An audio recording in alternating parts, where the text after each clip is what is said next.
बिस्मिल्लाहिर्रहमानिर्रहीम। अस्सलाम वालेकुम। आप देख रहे हैं डीडीपी एनालिटिका।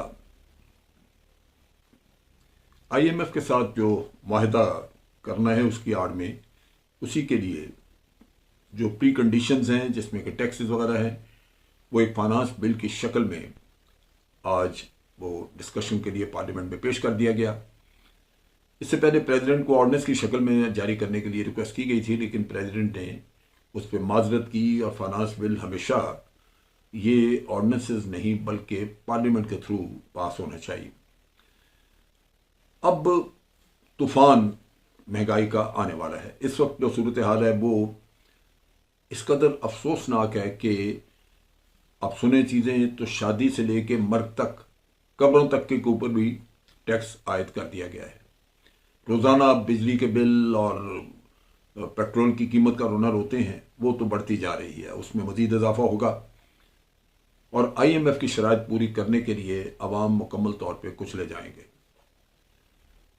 ये सूरत हाल आज हमें दरपेश है और फैक्ट्रियां बंद हो रही हैं, तेल की किल्लत, बहुत सारे मसाइल जो कि रिलेटेड हैं इम्पोर्ट से वो आपके बढ़ते जा रहे हैं।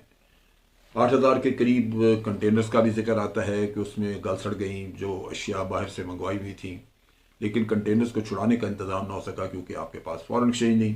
फॉरेन एक्सचेंज जो वो 3 बिलियन से भी कम रह गया। आपको याद होगा कि कुछ दिन पहले ही हमारा नेशनल ग्रिड जो है वो ट्रिप कर गया था, फेल हुआ और सारे पाकिस्तान में एकदम से अंधेरा छा गया। उसकी वजह भी यही बताई जाती है कि गालिबन तेल की किल्लत थी, फ्यूल नहीं था, तो एक आध प्लांट जहां फ्यूल नहीं था वो बंद हो गया, सिस्टम ट्रिप कर गया। बहरहाल उसकी तहकीकात में इतना ज़रूर पता चला था कि वो कोई गलती जो कुछ भी हुई है वो ह्यूमन एरर है। उससे तकरीबन एक दिन का कहा जाता है कि तकरीबन एक दिन का 400 अरब रुपए का नुकसान हुआ मुल्क के अंदर तिजारत वगैरह का या इंडस्ट्री का। अब ये सिचुएशंस अगर आपके यहाँ तेल की किल्लत आ जाती है, आपके यहाँ फ्यूल वगैरह की किल्लत आ जाती है जिसकी वजह से पावर प्लांट ट्रिप करना शुरू कर दें, तो आपको याद होगा ख्वाजा आसिफ जो कि हमारे वजीर दिफा, उन्होंने कहा था कि जनाब मुल्क में अंधेरे भी हो सकते हैं। सो वो तो आपको ये कह के मेंटली प्रिपेयर कर देते हैं, लेकिन क्या मुल्क ये इस चीज़ का मुतामिल है कि इतने बड़े बड़े ब्लैकआउट्स हों और उसके बाद आपकी इंडस्ट्री बैठ जाए और मुल्क की इकॉनमी जो है वो बिल्कुल ख़त्म हो जाए। इस स्टेज के ऊपर यूं लगता है कि हम ऑलरेडी एक कोलैप्स के करीब खड़े हैं। बाज़ लोग तो कहते हैं कि हम डिफ़ॉल्ट कर चुके हैं, कोलैप्स हो चुके हैं। यही सूरत हाल श्रीलंका में आई थी। उन्होंने तेल के जहाज़ बुक किए, तेल इंपोर्ट करने के लिए ऑर्डर्स दे दिए, लेकिन जब तेल के जहाज़ साहिल पे पहुंचे तो तेल उतारा नहीं जा सका, इस वजह से कि उस तेल की कीमत अदा करने के लिए श्रीलंका के पास फॉरेन एक्सचेंज नहीं था। ऑब्वियसली अगर ऐसी सिचुएशन हो कि आपके पास पेट्रोल डीजल ख़त्म हो जाए तो आप सोचिए कि आप अपने मुल्क की मशीनरी कैसे चलाएंगे। ये वो ख़तरात हैं जो कि बढ़ते हुए नज़र आ रहे हैं। दूसरी तरफ ये है कि जो कीमत ख़रीद चीज़ों की जिस तरह बढ़ रही है और क़ुव्वत ख़रीद जिस तरह कम होती जा रही है, उससे यूँ लगता है कि एक वक्त आएगा कि लोग दुकानें लूटना शुरू कर देंगे। सबसे ज़्यादा जो ख़तरा है इस सारे खेल में वो है लॉ एंड ऑर्डर का। जब भी मुल्क में पॉलिटिकल इंस्टेबिलिटी होती है और उसके साथ साथ ये माशी इंस्टेबिलिटी आ जाती है, तो भत्ताखोरी, डाका, लूटमार, ये चीज़ें बढ़ना शुरू हो जाती हैं। इसी की आड़ में आप देखें कि जो टेररिस्ट हैं, दहशतगर्द, जैसे टीटीपी ऑपरेट कर रही है। आपको अभी याद होगा कि पेशावर में बहुत बड़ा एक खुदकुश धमाका हुआ मस्जिद में, जिसमें कि हमारे पुलिस के जवान शहीद हुए, 100 से ज़्यादा।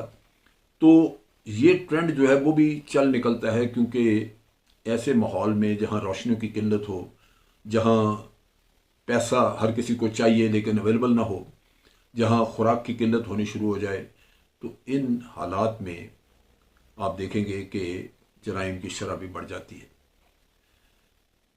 आवाम की ज़िंदगी अजीरन हो जाती है। क्योंकि आपको याद होगा कि एक वक्त था जब कराची में भत्ताखोरी ज़ोरों पे थी, टारगेट किलिंग थी, और लोग पैसा इसी तरह बनाते थे। उसमें बल्दिया का वाक़या हुआ, जब उन्होंने भत्ता लेना था तो फैक्ट्री को आग लगा दी। ऐसी सूरत हाल अगर पैदा हो जाए तो वो मुल्क क्या रहने के काबिल रह सकता है? इस वक्त जो इन्फ्लेशन है हमारे मुल्क में, महंगाई, वो पिछले 50 साल में कभी उसकी शरह इतनी नहीं हुई जितनी आज है।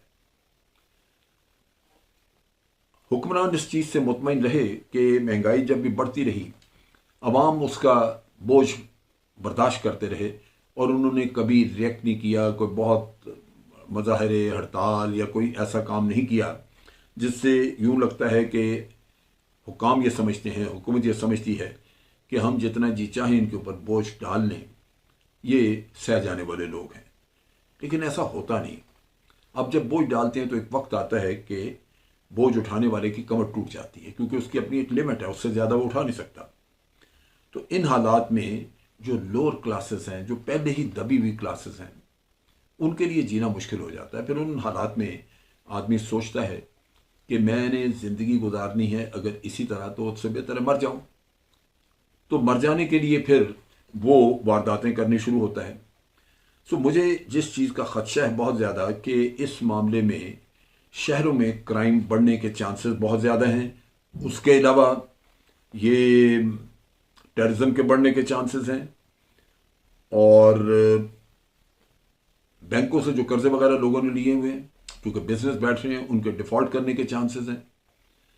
ये सारी चीज़ें अगर आप सामने रखें तो ये एक मरहूबा है एक मुल्क के मुकम्मल तबाह होने का। आपके दुश्मन बाहर बैठे वो इस चीज़ का नज़ारा देख रहे हैं, मज़े ले रहे हैं, और वो वक्तन फ़वक्तन हमारे ऊपर कमेंट्री भी कर देते हैं। अब इसका हल क्या था? हल हमेशा वही कहते हैं कि जनाब आप जनरल इलेक्शन कराएं और एक ऐसी हुकूमत हो जिसके ऊपर अवाम का एतमाद हो, वो आ जाए। इलेक्शन ये नहीं करवा रहे, बल्कि ये हल ढूंढ रहे हैं इसमें कि इसको गिरफ्तार कर लो, उसको कर लो। आज राना सनाउल्लाह ने स्टेटमेंट दी जिसमें उन्होंने कहा कि मैंने हर हालत में इमरान खान को गिरफ्तार करना है। फिर उसके बाद उन्होंने ये भी कहा कि जब गिरफ्तार होगा तो इसका ब्लड टेस्ट कराएंगे, ये आइस लेता है, कोकीन लेता है। आप इमेजिन करें कि एक लीडर जो कि अवाम जिसको पूरी तरह मुकम्मल तौर पे सपोर्ट कर रही है, उसके बारे में ये एक धत्कारा हुआ कारकुन पॉलिटिकल पार्टी का, वो ये बातें कर रहा है। सो अगर आपकी नीयत सिर्फ यह है कि आपने इस मुल्क के ऊपर काबज रहना है, कुव्वत का इस्तेमाल करके, कवानीन को अपनी मर्जी का बना के, मोड़ के, उनको जिस तरह जी चाहे आप करें, तो उससे तो मामलात चलेंगे नहीं। वो अगर इनको किसी चीज़ से इनकरेजमेंट है तो वो यही है कि अभी तक अवाम की तरफ से वो रिएक्शन नहीं आया। मेरा अपना अंदाज़ा है कि जो पीटीआई के लोग हैं वो जिस तरह बैठे हैं वहाँ पे ज़मान पार्क में, और कई दिनों से वहाँ पे हैं, और वो ये कहते हैं कि हमारी रेड लाइन है, तो क्वाइट पॉसिबल कि इससे कुछ रिएक्शन हमें उभरता हुआ नजर आए। आज इमरान खान के केसेस की समाअत भी थी और उनको हिफाजती जो ज़मानत थी वो न मिल सकी, और जजेस का मुतालबा यही था कि वो खुद हाजिर हो। जो फॉरेन फंडिंग केस, जैसे प्रोहिबिटेड फंडिंग केस हम कहते हैं, उसमें तो जज साहब ने कहा कि जनाब हम इनको को 11 मौके दे चुके हैं, ये नहीं आए, लिहाजा अब वो आएंगे तो तभी बात होगी। ज़मानत कैंसिल कर दी गई। लाहौर में भी जो केस चल रहा था उसमें भी हिफाजती ज़मानत जब मांगी तो उन्होंने कहा कि वो खुद पेश हों। ये वो चीज़ें हैं जो कि अभी उनकी सेहत का मसला भी है, टांगों में गोलियां लगी हुई हैं, जिसकी वजह से मोमेंटम कम है। लेकिन हालात बड़ी तेज़ी से बदलते जा रहे हैं, जहाँ पे इम्पोर्टेंट गवर्नमेंट जो है वो उसको पूरी तरह कैश करने के चक्कर में है। अफसोस की बात यह है कि इस हुकूमत को कतई ये एहसास नहीं है कि इस वक्त मुल्क का सबसे बड़ा मसला इकॉनमी का है, और उसको ठीक करने के लिए हमने क्या करना, उसकी तरफ एक भी कदम नहीं बढ़ाया। सूरत हाल आज ऐसी है कि इमरान खान की गिरफ्तारी के चांसेस मौजूद हैं। नए टैक्सेस का एक अंबार एक आध दिन में आपके सर पे आके टूटने वाला है। उससे भी अगर आईएमएफ खुश ना हुआ और आईएमएफ ने कोई एग्रीमेंट ना किया तो कोलैप्स होने का खतरा मौजूद है, डिफॉल्ट का खतरा मौजूद है। लेकिन अफसोस कि जिनके पास डॉलर हैं वो लंदन और दुबई में बैठे हैं, वो डॉलर ला के इस मुल्क की तकलीफ दूर करने के लिए तैयार नहीं है। अब तक के लिए इतना ही। अफवाज पाकिस्तान जिंदाबाद, पाकिस्तान पाइंदाबाद।